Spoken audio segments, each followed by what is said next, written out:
ভালো করে বাংলা বলতে পারেন না, উনি নিজে সেটা স্বীকার করেছেন।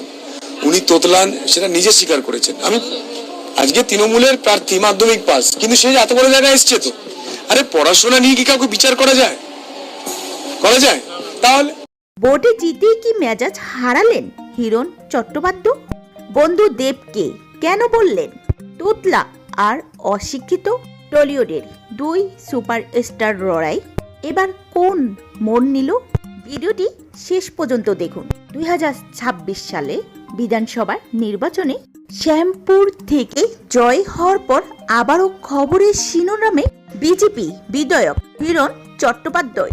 তবে জয়ের আনন্দের চেয়েও বেশি চর্চা হচ্ছে তৃণমূল সাংসদ দেবের প্রতি তার তীক্ষ্ণ আক্রমণ নিয়ে। হিরণ দাবি করে বলছেন, দেব নিজেকে কম্পিউটার ইঞ্জিনিয়ার দাবি করলেও তিনি আসলে কেবল ডিপ্লোমা পাশ করেছে। দেবের কথা বলার ধরন নিয়ে কটাক্ষ করে হিরণ তাকে তোতলা বলে সম্বোধন করে। ঘাটাল মাস্টার প্ল্যান এবং কাট মানি নিয়ে দেবের দিকে আঙ্গুল তুলে হিরণ চট্টোপাধ্যায়।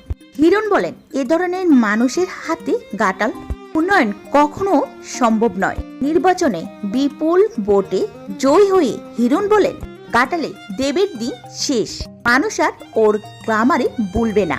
এবার ঘাটাল থেকে দেবকে বিদায় নিতেই হবে। অন্যদিকে দেব বরাবরের মতোই শান্ত।